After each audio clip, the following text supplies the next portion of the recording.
ఇప్పుడున్న mental state కి దానికి పొంత కరెక్ట్ ఉండదు. అది బెటర్ అయిందా తక్కువైందా అంటే అది వేరే విషయం. అవునండి, అది సేమ్ పర్సన్ ఉండడు అక్కడ. ఎగ్జాక్ట్. అది అంటే you will not identify your correct. But మీరు సత్య తర్వాత చాలా మంచి సినిమాలు తీశారు.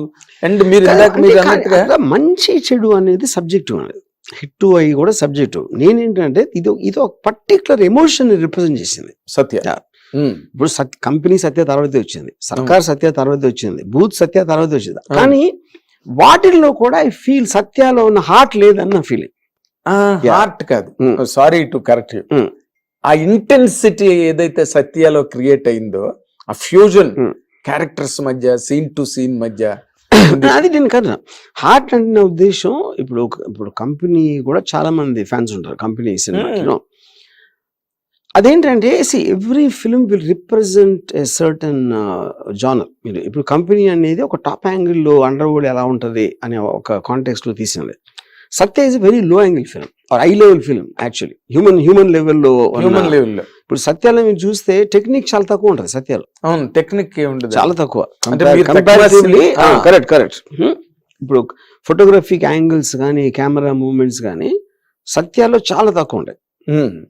ఎందుకంటే నేను క్యారెక్టర్స్ కి బాధ్యత ఇచ్చాను, క్యారెక్టర్స్ పర్ఫార్మెన్సెస్ మెయిన్ గా తీసుకున్నాను. దాంట్లో కంపెనీలో మీకు చాలా టెక్నిక్ ఉంటుంది, మళ్ళీ సర్కార్లో చాలా ఎక్కువ ఉంటుంది టెక్నిక్.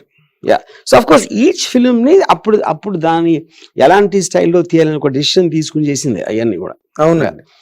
ఇక్కడ ఏంటంటే నాకు సత్యాలు ఏమనిపించిందంటే ఆల్మోస్ట్ అది నేను రాయలేదు తీయలేదు, మనుషులు నిజంగా ఉండేవారు, నేను ఏదో కెమెరా పట్టుకుని వాళ్ళు మాట్లాడుకుంటున్నప్పుడు క్యాప్చర్ చేసేసాను అన్నంత రియలిస్టిక్ గా ఉంది ఫిల్మ్.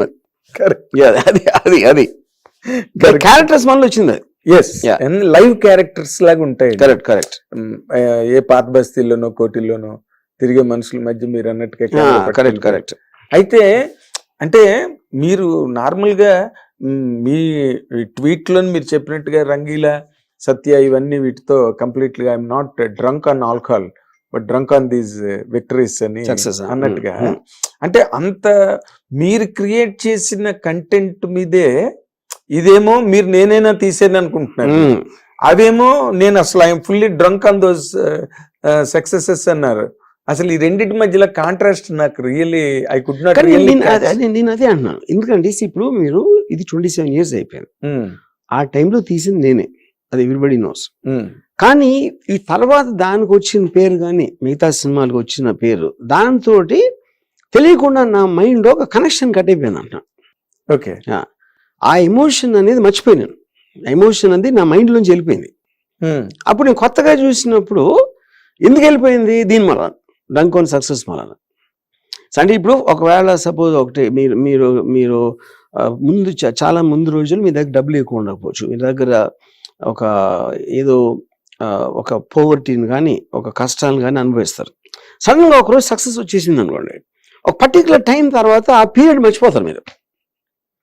అప్పుడేంటి మీకు ఎంపతి పోతుంది, అలాంటి సిచ్యువేషన్ వేరే వాళ్ళ మీద మీకు ఒక ఎంపతి పోతుంది.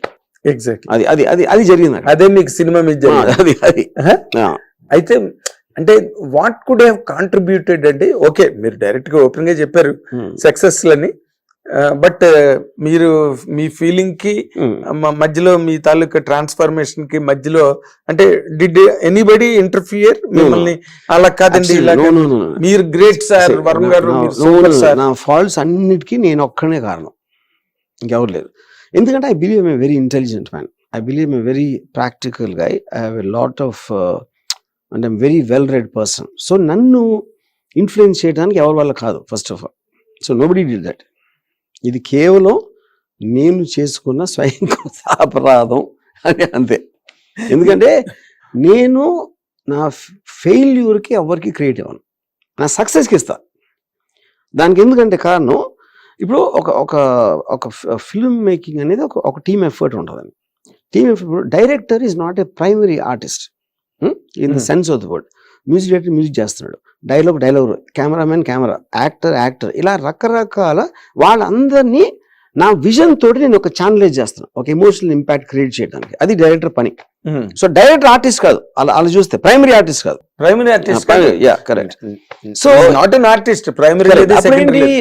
ఎవరెవరు కాంట్రిబ్యూట్ చేశారు నాకు ఈ పర్టికులర్ డైలాగ్ ఫలానా కూడా చెప్పాడు, ఈ పర్టికులర్ షార్ట్ ఇలా ఐడియా వచ్చింది, ఈ పర్టికులర్ ఇది, వీళ్ళందరి కాంట్రిబ్యూషన్ నేను తీసుకున్నా. సో వాళ్ళకి నేను సక్సెస్ క్రియేట్ ఇవ్వాలి, వాళ్ళందరూ కలిస్తేనే ఇది వచ్చిందని. ఫెయిల్యూర్లు ఏమవుతుందంటే నా ఒక్కడిదే ఉంటుంది. ఎందుకు ఉంటుందంటే వాళ్ళందరూ నా విజన్ పనిచేశారు, నా విజన్ రాంగ్ అయినప్పుడు వాళ్ళందరూ రాంగ్ వెళ్తారు. అప్పుడు ప్రైమరీ కారణం ఎవరు? నేను అది చెప్పేది. బట్ మీ టీము, మీ క్వార్టరియో ఎవరో ఉన్నారనుకోండి, వాళ్ళు వర్మ గారు మనం కరెక్ట్ గా వెళ్ళట్లేదండి, రాంగ్ కనీసి చెప్తారు, చెప్పింది మీరు వినరు కదా. అది కూడా పాయింట్ కాదు. కరెక్ట్ గా వెళ్ళట్లేదు ఎవరికి తెలియదు. ఫస్ట్ ఆఫ్ ఆల్ కరెక్ట్ ఏంటనేది పాయింట్ 1. ఇప్పుడు మీరు చాలా మందిని చెప్పాను వినలేదు అంటారు, చాలా అట్లు అంటారు. కానీ ఫైనల్ గా డెసిషన్ ఎవరు తీసుకోవాలి అంటే, ఉదాహరణకి నాకు ఆ మధ్యన ఒకడు మీ కెమెరా యాంగిల్స్ అన్ని ప్రెడిక్టబుల్ అయిపోతున్నాయి అని చెప్పాడు. అంటే అది సలహా ఇచ్చినట్టే కదా, అది చేయొద్దని. అప్పుడు నేను ప్రాక్టికల్ గా దాన్ని ఆచరించాను అనుకోండి, నేను మళ్ళీ నెక్స్ట్ సినిమా తీసినప్పుడు కెమెరా నా ఇన్స్టింక్ట్ తో యాంగిల్ పెడతాను. అప్పుడు వీడిది గుర్తొచ్చింది అనుకోండి, అప్పుడు వాడిని పిలిచి అడగాలి ఎక్కడ పెట్టాలని, లేకపోతే నాకు నమ్మకం లేని యాంగిల్ పెట్టాలా. అది పాయింట్. నమ్మకం లేని అంటే ఇప్పుడు ఫర్ ఎగ్జాంపుల్ నమ్మకం అంటే నాకు కన్విన్సింగ్ లేదు, కానీ నా యాంగిల్ అది నా యాంగిల్ అనేది ప్రెడిక్టబుల్ అయింది కాబట్టి నాకు నచ్చిన యాంగిల్ పెట్టాలి. అప్పుడేంటి, మీ కన్విక్షన్స్ మీరు వదిలేసి వేరే కోసం చేస్తున్నారు, అది ఇంకా డేంజరస్. కదా, అది సూపర్ డేంజరస్. ఇప్పుడు సలహాలు ఎలా ఇస్తారు ఎవరైనా, మీరు పాలిటిక్స్ లో తీసుకోండి, ఇది చేస్తే గవర్నమెంట్ అది వస్తుంది, ఇది చేస్తే సినిమా ఆడదు, అది చేస్తే బిజినెస్ నడవదు, ఎన్ని సలహాలు అందరూ ఇస్తూనే ఉంటారు కదా. అవునండి. అప్పుడు ఆ సలహా అది వర్కౌట్ అవ్వలేదు అనుకోండి, ఇలా తీయొద్దు అని చెప్పాడు సపోజ్ ఒకడు, నేను తీస్తే అది ఫ్లాప్ అయింది అనుకోండి, ఆ రోజు చెప్పాను ఏం లేదు అంటాడు. ఒకవేళ హిట్ అయింది అనుకోండి, ఆ సలహా ఇచ్చినట్టు కూడా మర్చిపోతాడు. ఇది basic fact of life, human nature. So మీరు ఒక 10 మందిని అడిగారు అనుకోండి, ఒకటి చెప్పి 10 మంది 10 రకాలు చెప్తారు. ఎందుకంటే ఎవరి వ్యూ పాయింట్ ఆడుతూ ఉంటది. అప్పుడు మీరు డెసిషన్ తీసుకోవడానికి మీరు ఫీడ్బ్యాక్ తీసుకోవచ్చు, ఫైనల్ డెసిషన్ మీదే ఉండాలి. ఇప్పుడు ఫీడ్బ్యాక్ అంటే ఏంటి అర్థం, ఇప్పుడు చెప్పేవాడి, ఇప్పుడు సపోజ్ నాకు ఒకటి చెప్పాడు అనుకోండి, ఇది బాగాలేదండి, ఇలా ఉంటే బాగుంటుంది అన్నాడు. నేను నన్ను ఏమో అడుగుతాను, నువ్వు లాస్ట్ సినిమా ఏం నచ్చిందని అడుగుతా అని. వాడు ఏదో చెప్తాడు, ఆ సినిమా నాకు నచ్చి ఉండదు అనుకోండి, అప్పుడు ఎలా వింటానండి? ఓకే, ఆడొక సక్సెస్ఫుల్ సినిమా ఏదో చెప్తాడు, సక్సెస్ఫుల్ అందరూ చెప్తారు, సక్సెస్ఫుల్ సినిమా చెప్తారు, దానికి పెద్ద గొప్ప ఇదేంటి? అంతే కదా. అప్పుడు బ్లైండ్ గా కాపీ కొట్టాలి. ఇప్పుడు ఎలా ఉంటుందంటే, ఇది నాకు ఒకడు కల్కట్టా నుంచి ఒక గ్రూప్ వచ్చారు ఒక సినిమా తీయమని, ఒక 15-20 years బ్యాక్. మాన్సూన్ వెడ్డింగ్ లా అని పెద్ద హిట్ అయింది అప్పుడు. మాన్సూన్ వెడ్డింగ్ లాంటి సినిమా తీద్దాం అన్నాడు. అంటే నేను మాన్సూన్ వెడ్డింగ్ లాంటి సినిమా ఎలా తీస్తాం కదా ఆల్రెడీ. లాంటి అంటే ఏంటి అర్థం? ఓకే, అందులో ఒక ఢిల్లీలో ఒక పెళ్లి జరుగుతుంది, అప్పుడు హైదరాబాద్లో పెళ్లి మీద తీద్దామా, చెన్నైలో పెళ్లి మీద తీద్దామా, ఏంటి దాని లాంటి సినిమా అంటే ఏంటి అసలు అర్థం? అదేంటంటే సక్సెస్ఫుల్ సినిమాని కాపీ కొట్టడం అనే ఇన్స్టింక్టివ్ రియాక్షన్. అది ఇన్స్టింక్టివ్ అంతే. బిజినెస్ లో కూడా అది చేస్తారు. బిజినెస్ లో కూడా బిజినెస్ పెట్టి కొంచెం డబ్బులు వస్తున్నాయి అంటే అందరూ అది పెట్టేస్తారు, అందరూ అది. కానీ ఇప్పుడు మీరు ఇందాక అన్నట్టుగా క్షణక్షణం సినిమా చేయడానికి లేదా అలాంటి కథను మీరు ఇది ఎంచుకోవడానికి మెయిన్ రీజన్ ఏంటండి? మెయిన్ రీజన్ ఎందుకంటే శివ మీకు ఒక బెంచ్ మార్క్ సెట్ చేసిన కంటెంట్, ఆ మోడల్ క్షణక్షణం తీసిన మెయిన్ రీజన్ శ్రీదేవి గారు. Because I was a die hard fan of her. ఆవిడతో ఒక సినిమా తీయాలి అనే ఒక విపరీతమైన కోరికతో తీసిన సినిమా. శ్రీదేవి గారు లేకపోతే తీసి ఉండదు.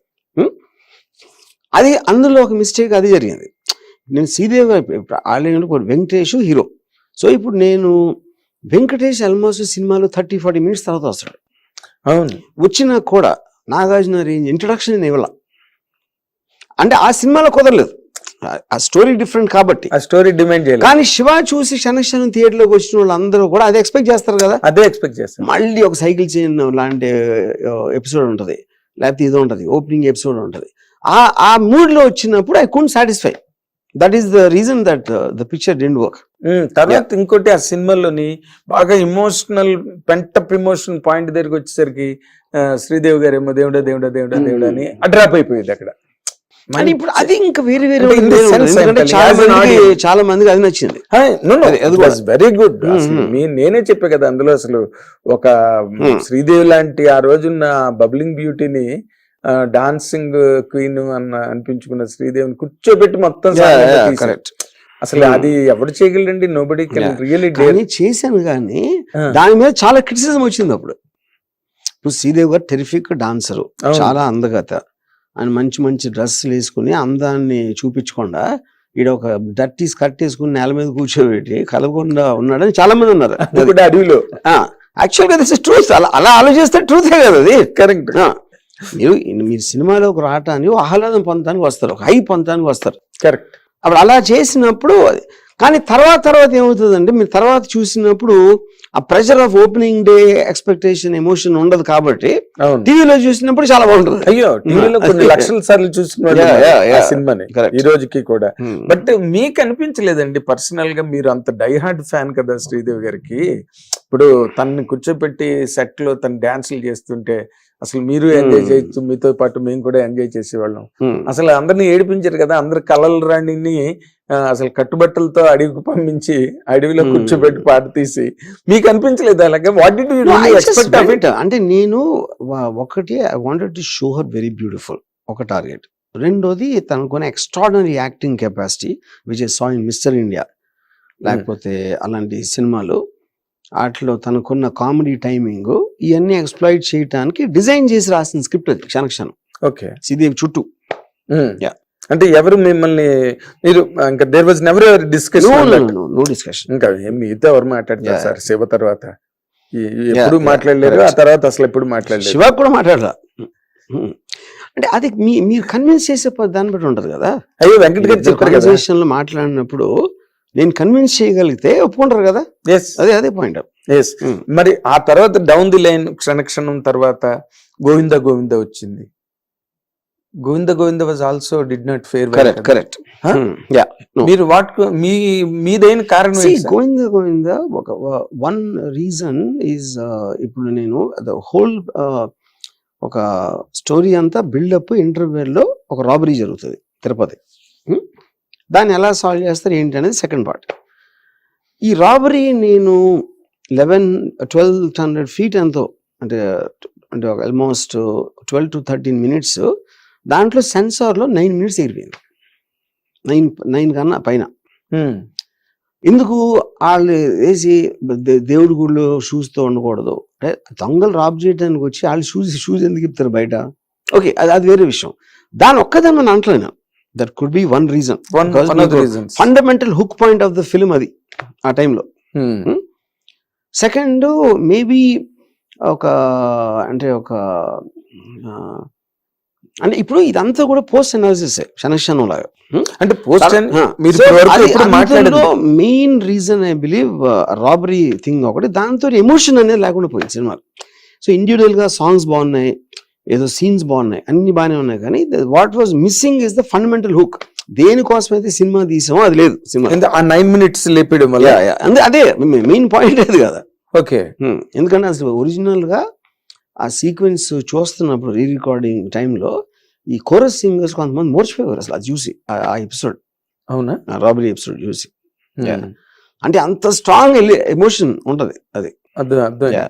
కానీ మీరు టైటిల్ కూడా మంచి టైటిల్ అండి, అంటే పాపులర్ కొలెక్టివల్ టైటిల్ గోవింద గోవింద అని అంటారు. ఆ టైంలో చాలా మందికి రివర్స్ గోవింద గోవింద అంటే they felt it was very negative title. అంటే మనం ఒక గోవింద అంటాం కదా, గోవింద గోవింద అంటే పోయిందని నెగిటివ్ ఆస్పెక్ట్ లో చూసేవారు చాలా మంది. అది మరి దత్ గారు వజ్ర కిరీటం అనేదో మీకు సజెస్ట్ కదా. కరెక్ట్. మరి ఎందుకు మీరు ఒప్పుకోలేదు వజ్ర కిరీటం? ఐ థాట్ ఇట్ వన్ మరి ఏ ఫర్ యాపిల్ టైటిల్, అంటే ఐ వాంటెడ్ ఎ స్లైట్ పన్ ఇన్ ఇట్. గోవింద గోవింద అది అప్పుడు బాగా మీరు అన్నట్టుగా మీరు పెట్టింది కొలిక్వల్ టైటిల్. ఎందుకంటే ఎవరు కొండ మీదకి వెళ్తున్నా గోవింద గోవింద అని అరుచుకుంటూ వెళ్తారు, ఇంట్లో పూజలు చేసుకున్నప్పుడు కూడా గోవింద గోవింద అనుకుంటారు. But on the other side వాడు డబ్బులు ఎవడన్నా పోగొట్టుకుంటే ఆ సెన్స్ ఎక్కువ క్యారీ అయిందండి సినిమా మీద. అక్కడ మరి ఇంకెవరు నిలబడలా, నాగార్జున అండ్ శ్రీదేవి రాజుకోటి మంచి మ్యూజిక్ చేశారు, మంచి పాటలు, ఇందిరా మందిర, సుందర, ఎప్పటికీ మర్చిపోలేని పాటలు అవన్నీ కూడా. తర్వాత ఆఫ్టర్ దట్ మీరు బాలీవుడ్ లోకి వెళ్ళిన తర్వాత కూడా మీరు చేసిన సినిమాలు, you made the Bollywood kneel down before you. ఇప్పటి వరకు that is too strong line. The point, ఇప్పుడు నాకున్న ఒక unique aspect story telling, making technique పరంగా ఉన్న అవగాహనలో, they never saw a love story like Rangeela for example, లేకపోతే never saw something like Satya. So ఆటోమేటిక్గా అంత డిఫరెన్స్ ఇన్ టేకింగ్ వచ్చినప్పుడు I will be talked about. Your talked about India Today లాంటిది కూడా మీకు బ్రహ్మాండంగా అసలు డైరెక్టర్ ఆఫ్ ది సెంచరీ అని, డైరెక్టర్ ఆఫ్ ది కంట్రీ అని, అసలు డైరెక్టర్ ఆఫ్ ది వరల్డ్ అని, అసలు మామూలుగా పోటీ పడి ఇచ్చారు మీకు టైటిల్స్. అన్ని టైటిల్స్ విన్ చేసిన ఇండియన్ డైరెక్టర్ లేడు, అండ్ వరల్డ్ లో కూడా లేరు అన్ని టైటిల్స్ వచ్చిన వాళ్ళు. మనం గాడ్ ఫాదర్ ఇలాంటి స్టూడెంట్స్ ఆఫ్ సినిమా లవ్ చేస్తారు గాడ్ ఫాదర్ అని. How many people could have seen God father? But మీది అలా కాదు. ఇక్కడ మీరు ఈ రోజున మీ అభిమానులందరూ కూడా డౌన్ ది జనరేషన్, సందీప్ వంగలాటోడి దగ్గర నుంచి నిన్న హత్య అనే సినిమా తీసిన శ్రీవిద్య వరకు కూడా అందరూ మిమ్మల్ని, మీ పేరు జపం చేస్తుంటారు అందరూ. వర్మ గారి లాగా షాట్ తీయాలి, వర్మ గారి లాగా షాట్ తీయాలని. బట్ ఈ దీంట్లో మీరు ముందుకెళ్తూ వెళ్తూ వెళ్తూ సడన్ గా సమ్వేర్ యూ శాంక్ నే బాటమ్లెస్ పిట్ లో పడిపోయినట్టుగా అయింది సార్. అది ఎవరు కూడా, మీ అభిమానులు ఎవరు కూడా మళ్ళీ ప్రతి సినిమా మీరు తీసిన రక్త చరిత్ర కానీ, any dam film I call it in that period, మీరు తీసిన వాటిలో ఒక్కొక్క షాట్ ఒక్కొక్క లైబ్రరీ షాట్ అండి, చూసి నేర్చుకోవాల్సింది. But why you have ran into that segment అండి? నాకైతే ఇప్పటికీ నేను మన దాంట్లో అదే చెప్పాను కదా, ట్వీట్ లో సారాంశం అదే కదా. బేసిక్ గా ఇప్పుడు ఒకటేంటంటే ఆబ్జెక్టివ్ లెస్ డెస్టినేషన్ అని ఉంటుంది. ఇప్పుడు ఐన్ ర్యాండ్ ప్రిన్సిపల్స్ లో ఆబ్జెక్టివిజం అనే దానికి మీనింగ్ ఏంటంటే లక్ష్యం, నేను ఇది సాధించాలా, ఇక్కడికి వెళ్ళాలా, అక్కడికి చేరుకోవాలి అనే ఒక క్లారిటీ ఉన్నప్పుడు మీకు ఒక ఆబ్జెక్టివ్ ఉన్నట్టు. నేనేంటంటే రోడ్డు మీద వెళ్తున్నా, డెస్టినేషన్ ఎందుకు వెళ్తున్నాను, వెళ్ళాల్సిన అవసరం ఏంటి, అక్కడికి వెళ్ళి ఏం చేయాలి అనే క్లారిటీ అనేది ఆలోచించకుండా నడిచాను. అని ఏ సినిమా పడితే అప్పుడు ఏ మూడ్ వస్తే అది తీసేయడం. That is what is called objectiveless destination. Objectiveless. Your journey aimless towards the destination. There is no aim. Aimless. Yeah. అక్కడ ఒక ఆశయం ఏంటంటే I believe I'm a very intelligent man, I'm very well read person. నాలాంటి వాడు కూడా అలా అంత basic common sense లేకుండా ఇన్ని సంవత్సరాలు టైం ఎలా వేస్ట్ చేస్తాడు, ఇన్ని సంవత్సరాలు ఎందుకు చేస్తాడు అంటే that is an answer I cannot give. ఇప్పుడు దీంట్లో ఎప్పుడు నాకు తట్టలేదని కాదు, అప్పుడప్పుడు వస్తున్నాయి ఇది సిగ్నల్స్. ఏంటి, ఫర్ ఎగ్జాంపుల్ ఒక ఫ్రాన్సిస్ కపూలా అది ఒక ఇంటర్వ్యూ చేసిన ఒక 7-8 గాడ్ ఫాదర్ డైరెక్టర్. ఇంటర్వ్యూరు తను ఏదో సినిమా తీసాడు, కాన్వర్జేషన్ అని, గాడ్ ఫాదర్ అంత బాగుంటుందా అని అడిగాడు ఇంటర్వ్యూర్ కపూలాని. అంటే లేదు, సినిమాని కంపేర్ చేయట్లేదు నేను, మీరు గాడ్ ఫాదర్ తీశారు, నాకు బ్రహ్మాండంగా ఒక ఎక్స్పీరియన్స్ వచ్చింది చూస్తున్నప్పుడు, ఆ ఎక్స్పీరియన్స్ నేను ఫీల్ అవుతున్నా ఈ సినిమాలో అంటే కపుల్ ఆన్సర్ చెప్పలేకపోతున్నాడు. ఎందుకంటే తనకు కూడా తట్లా, యూనో. అంటే ఫ్రాన్సిస్ ఫోర్డ్ కపులా లాంటిది కూడా అలాంటి పప్పులో కాలేసాడు అంటే అప్పుడు ఏంటి, చాలా మంది డైరెక్టర్స్ ఈవెన్ ఇక్కడ కూడా. సో ద పాయింట్ ఏంటంటే మనం ఏ సినిమా అయినా ఒక డెసిషన్ నుంచి వస్తుంది. ఆ డెసిషన్ ఆ రోజు ఎందుకు, ఏ పరిస్థితిలో ఏం తీసుకున్నాం అనే ఫ్యాక్టర్స్ ఇన్ఫ్లుయెన్స్ లోంచి మనం చేస్తాం. సో దాన్ని లుక్ బ్యాక్ చేసుకోవడానికి, మళ్ళీ ఆలోచించడానికి ఏదన్నా ఒకటి జరగాలి, సంథింగ్. ఇప్పుడు నేను కాదు, ఏ డైరెక్టర్ కూడా ప్రపంచంలో కూడా, భారతదేశంలో కూడా సినిమా బాగుండకూడదు అని ఎవ్వరూ తెలియదు సినిమా. అవునండి, everybody thinks there is something, చప్పట్లు కొట్టాలనే కదా, there is something in it అనుకుంటాడు. అది అయిన తర్వాత తెలుస్తుంది. కానీ ఇక్కడ పాయింట్ ఏంటంటే ఇంత ఒక పెద్ద ఐడియాతో, ఇప్పుడు ఫర్ ఎగ్జాంపుల్ సత్యం ఉంది, అదేంటి, ఒక అండర్ వరల్డ్ అని ఒక ప్రపంచం ఉంది. నేను ఒక ప్రేక్షకుని ఆ వరల్డ్లోకి తీసుకెళ్ళి వాళ్ళకి ఒక రింగ్ సైడ్ వ్యూలో వాళ్ళు ఎలాంటి వాళ్ళు, వాళ్ళ ఎమోషన్స్ ఏంటి, వాళ్ళ రిలేషన్షిప్స్ ఎలా ఉంటాయి, ఇవన్నీ చూపించడానికి ట్రై చేసిన ఫిల్మ్ అది సత్య. వాళ్ళు కూడా మనలాంటి మనుషులే, వాళ్ళేం కొమ్ములతో పోవట్లేదు, కూరలతో పోవట్లేదు, వాళ్ళేమి బ్లడ్ థర్స్టీ మాన్స్టర్స్ కూడా కాదు, వాళ్ళు మామూలు మనుషులు. ఇది నా ఉద్దేశం. సో ఒక వరల్డ్ లోకి తీసుకెళ్లి ఆ వరల్డ్ ని పరిచయం చేశాను. నెక్స్ట్ సినిమా ఏం తీసాను, కౌన్ తీసాను. కౌన్ ఏంటి, ఒక ఇంట్లో ఒక అమ్మాయి ఉంటే ఎవడో వచ్చి తలుపు కొడతాడు, అక్కడి నుంచి ఒక చిన్న థ్రిల్లర్, మొత్తం స్టోరీ అంతా కూడా ఒక రాత్రిలో జరుగుతుంది. సత్యాలో ఉన్నంత స్కేల్ తీసి ఈ సినిమా ఎందుకు తీయాలంటే ఎలా తీస్తారు? అది వేరు కదా. అదేంటంటే అలాంటప్పుడు సబ్జెక్ట్ ఎందుకు సెలెక్ట్ చేసుకున్నారు? మీకు intentionally have to make it bigger, no bigger or better or maybe something similar, something like that. అది నేను ఆలోచించలే అంతే, ఆ టైంలో అదే సరిగ్గా అనుకున్నాం, తీసాం అంతే. అండ్ అసలు ఆ సినిమా లాస్ట్ వెళ్తున్న కొద్దీ as it progresses towards climax చాలా స్పైన్ చిల్లింగ్ ఉంటుంది ఆ ఫిల్మ్. కానీ నా పాయింట్ ఏంటంటే, నేను మొన్న సత్య చూసిన మూడ్ లో నేను కౌన్ తీసేవాడు కాదు, ఆ మూడ్ నాకు అప్పుడు ఉండుంటే, మొన్న వచ్చిన జ్ఞానోదయం, I would have made something bigger and better with actors like Manoj and Urmila. అవునండి, అవును. ఇప్పుడు మీకు ఆ తర్వాత ఇప్పుడు కౌన్ గురించి మీరు మాట్లాడారు కదా, ఆ స్ట్రింగ్ లో మీకు ఏమనిపించేది సార్, ఇలా ఈ సినిమా నేను ఎందుకు తీసాను, ఈ సినిమా అనవసరంగా తీసానే? అదే ఎప్పుడు ఆలోచించలేదు మొన్న వరకు. అదే నేను ఇప్పుడు మొన్న మీకు వచ్చిన ఆలోచన తర్వాత నేను అడుగుతున్నా ఇవాళ, ఎందుకంటే మాకు మీరు అవకాశం ఇచ్చారు ఈ రోజున. ఎందుకంటే అది చెప్తున్నాను, పశ్చాత్తాపాన్ని మించిన ప్రాయశ్చిత్తం ఇది చెప్తున్నాను.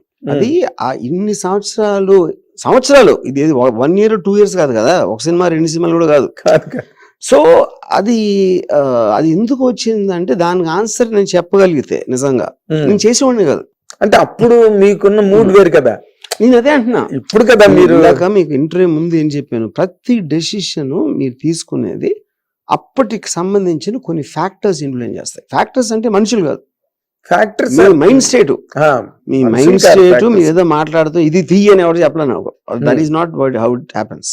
మీకు మట్టుకు మీరే, నేనేదో ఫీల్ అయిన అంతే. అదే కవి కడి స్వతంత్రుడు అంటారు. సడన్ గా నేను కౌన్ లాగా ఒక ఇంట్లో మొత్తం ఒక రాత్రి సినిమా తీస్తే ఎలా ఉంటది అని దానికి ఎక్సైట్ అయ్యాను, అంతేగాని దీని బదులు అది తీయచ్చు కదా అని నా ఆలోచించలా. అదే అంటే చేయిస్తారు అంతే అంతే. వాటిని మీరు ఎప్పుడు కూడా వై చేసుకోలే, దాన్ని ఇలా అప్పుడు ఏంటంటే నేను ఈ ట్వీట్ లో నేను ఒక లైన్ పెట్టాను, I was running towards the horizon looking up and completely ignoring the garden I lied beneath my feet.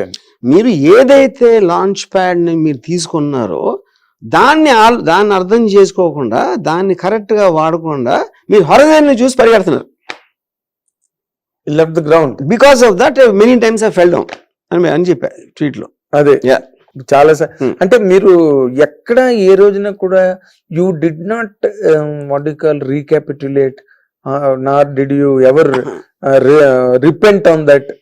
ఎప్పుడు కూడా మొన్నటి వరకు మీరు అసలు మీరు ఏది నేను చెప్పింది వేదం అన్నట్టుగా ఉండేది మీ ఆలోచన. బట్ ఈ సడన్ రివిలేషన్ అన్నది ప్రపంచాన్ని చాలా డిలైట్ చేసిందండి. మీరు చెప్పిన మాటలు దాంట్లో అసలు పొంగిపోయారు అందరూ కూడా. ట్విట్టర్ అంతా మునిగిపోయింది మెసేజ్లతో. అసలు అంటే రామ్ గోపాల్ వర్మ గారు మళ్ళీ నెక్స్ట్ ఇన్నింగ్స్ అన్నంత క్రేజ్ డెవలప్ అయింది. ఇప్పుడు ఆ క్రేజ్ కి తగ్గ సినిమా చేయాలని మీరు at least now even are you measuring yardsticks to make your next 100%. ఇప్పుడు నేను I grew up on novels of Frederick Forsyth, లేకపోతే ఫిలాసఫీస్ ఆఫ్ షాపినోర్ నీషే, లేకపోతే ఐన్ రాండ్స్ ఫౌంటైన్ హెడ్, లేకపోతే చేజ్, రాబర్ట్ లుడ్లమ్, ఈ kind of writers అందరూ కూడా I actually read them even before I became a director. Yes. Yeah. ఆ knowledge అంతా అప్పటి నుంచి ఉంది నాకు. ఇది ఇవాళ కొత్తగా వచ్చింది. మన కోవిడ్ లో కూర్చొని చదివి నేర్చుకోవాలి నేను. యూనో అప్పుడు చేస్తే ఆ రేంజ్ సినిమా చేయాలి, ఇంతవరకు ఎందుకు చేయలేదంటే అది పక్కన పెట్టండి. I want to make the biggest film ever అని డిసైడ్ చేసుకోవాలి. నా ఫస్ట్ థాట్ అది. ఓకే, బిగ్గెస్ట్ ఫిల్మ్ అంటే ఏంటి? మీరు 400 కోట్లు ఖర్చు పెట్టారా, ఎంతమంది స్టార్స్ ఉన్నారు, లేకపోతే ఎన్ని సంవత్సరాలు తీసారు కాదు. On idea level I wanted it to be the biggest. అంటే ఎంతకన్నా ఒక సబ్జెక్ట్ మ్యాటర్ బిగ్నెస్ అనేది రావడానికి ఛాన్స్ లేదు అని ఒకటి నాకు అనిపించాలి. అప్పుడు దేంతో మెజర్ చేస్తాను నేను? ఫోర్సిత్ బుక్స్తో మెజర్ చేస్తాను. Some Hollywood films or some thought I read somewhere or whatever. So నేను మొత్తం ఇంతవరకు చదివి అధ్యయనం చేసిన మట్టి అన్నిటికన్నా పెద్ద సబ్జెక్ట్ అని నా ఫీలింగ్. ఇది syndicate. Syndicate. Yeah, so that is what I'm doing. అంటే ఇప్పుడు మీరు ఇన్ జనరల్ గా మీరు చెప్పింది ఓకే, థాట్ బిగ్ అయినప్పుడు మీరు యు మేక్ ఇట్. ఎందుకంటే ఇప్పుడు గాడ్ ఫాదర్ కూడా ఇప్పుడు మీరు సర్కార్ సినిమాకు ముందు ఒక లైన్ రాసి కింద రామ్ గోపాల్ వర్మ సంతకం ఉంటుంది. సో ఇప్పుడు మీరు సపోజ్ ఓపెన్ హైమర్ ఉంది అనుకోండి, Oppenheimer the making of the atomic bomb అదే బిగ్ థాట్. అది అటామిక్ బాంబ్ ఎందుకు తయారు చేశారు, దాని పరిస్థితుల గురించి ఒక సినిమా చెప్తుందంటే that is the biggest film. ఎందుకంటే that is the atom bomb is the point. అవును. బట్ మీరు అంటే మీరు మళ్ళీ మిస్ అవ్వను ట్రాక్ అంటే ఇప్పుడు అదొక్కటి సరిపోదు కదా సార్. ఈ రోజున ఒక సినిమా చేయాలంటే ఒక మంచి మంచి స్ట్రాంగ్ పెద్ద హీరో ఉండాలి, అది పాన్ ఇండియా చేయాలి, లేకపోతే ఈ రోజున పాన్ వరల్డ్ అయిపోయింది. పెద్ద హీరో అన్ని ఫస్ట్ ఆఫ్ ఆల్ అది సందర్భం. ఎందుకంటే సత్యాలు ఎవరు ఉన్నారు, ఎవరు లేరు. సత్య ఆల్సో పెద్ద సినిమా, పెద్ద హిట్. నేను పెద్ద సినిమాలు బిగ్గెస్ట్ ఫ్లాప్స్ తీసా. ఆర్జీవికి ఆగ్, అమితాబ్ బచ్చన్, అజయ్ దేవ్గన్, మోహన్ లాల్, సుష్మితా సేన్, అంతకన్నా స్టార్ కాస్ట్ ఆ టైంలో తీసినప్పుడు అది బిగ్గెస్ట్ ఫ్లాప్. అది Department, Sanjay Dutt, Rana, Amitabh Bachchan, X Y Z వాళ్ళందరూ ఉన్నారు. సో అదేమి కాదు. బిగ్గెస్ట్ ఫిలిం అనేది ఎంతమంది స్టార్స్ ఉన్నారు, ఎంత ఖర్చు పెట్టారని కాదు, ఆ సబ్జెక్ట్ మ్యాటర్ లో ఉన్న ఒక అట్రాక్షన్, దాన్ని మీరు ఎంత సిన్సియర్ గా తీసారు అనేది బిగ్గెస్ట్ ఫిలిం, బిగ్గర్ డైమెన్షన్. అదే ఇప్పుడు ఓపెన్ హైమర్ ఉందనుకోండి, అది ఆటమ్ బాంబ్ సబ్జెక్ట్ బిగ్గరు, దాంట్లో ఎవరెవరు ఉన్నారా లేరా అనేది మీనింగ్ లేదు. అది అవునులే, అది నేను చెప్పేది. Yes, I agree sir, I agree. ఎందుకంటే Ram Gopal Varma is enough to make a film. It is not about Ram Gopal Varma. ఈ సబ్జెక్ట్ మ్యాటరు రామ్ గోపాల్ కాదు, ఎవడు తీసినా కూడా అంతే ఇంట్రాక్షన్ ఉంటది. ఇప్పుడు టైటానిక్ ఉందనుకోండి, ఎక్స్ట్రాడినరీ ఫిల్మ్. జేమ్స్ కెమెరన్ తీయకపోయినా కూడా అంతే ఆడుతుంది. కొత్తవాడు తీస్తే వాడు జేమ్స్ కెమెరన్ అవుతాడు. అది నేను చెప్పేది. ఇప్పుడు శివ ఉంది, రామ్ గోపాల్ తీయలేదు కదా, ఎవడో ఊరు పేరు తెలియని కూడా తీసాడు, వాడి పేరు రామ్ గోపాల్ వర్మ. తీసిన విధానం బట్టి రామ్ గోపాల్ అనేడు, రామ్ గోపాల్ మలాన్ శివ అవల. అది నేను చెప్పేది. Of course. అంటే ఇప్పుడు మీరు చేయబోతున్న ఈ సినిమా సిండికేట్ కంటెంట్ బిగ్గర్ అని మీరు చెప్పారు. ఇది ఎప్పుడులోగా ప్రారంభమవుతుంది? మార్చిలో స్టార్ట్ చేస్తారా? ఓ, మార్చిలో. అంటే మీ సబ్జెక్ట్ అంతా రెడీ అయిపోయింది. మీరు నార్మల్ గా అన్ని సీన్లు ఒకేసారి రాసుకుని పెట్టుకోవడాలు గట్టి ఉండవుగా, మీకు ఉంటాయా? అంటే డిపెండ్స్ ఆన్ ద సబ్జెక్ట్. అంటే సిండికేట్ కొంచెం చాలా, ఎందుకంటే చాలా స్కేల్ చాలా పెద్దది. You have to do a lot of I mean detailing work. అప్పుడు అది మీకు ఫుల్ స్క్రిప్ట్ లేకపోతే, ఇప్పుడు సత్య అంటే అప్పటికప్పుడు ఆలోచించి సీన్లు తీసేయచ్చు, సిండికేట్ తీయలేం అలా. అవునా? సో ఇట్ నీడ్స్ ఆ హోంవర్క్ అంతా అసలు నాకు తెలియని డౌట్ ఏంటంటే, ఇప్పుడు మీరు సత్య చూసిన తర్వాత ఇమ్మీడియట్ గా సిండికేట్ ఐడియా వచ్చిందా? సిండికేట్ ఐడియా వస్తుండగా మధ్యలో మీరు సత్య చూసారా? నేను ఇందాక ఏం చెప్పా అంటే, నా సబ్జెక్ట్ మ్యాటర్స్ అన్ని నా దగ్గర నేను డైరెక్టర్ అవ్వక ముందు నుంచి ఉన్నాయి. ఓ సిండికేట్ హిట్ టీవీ యాప్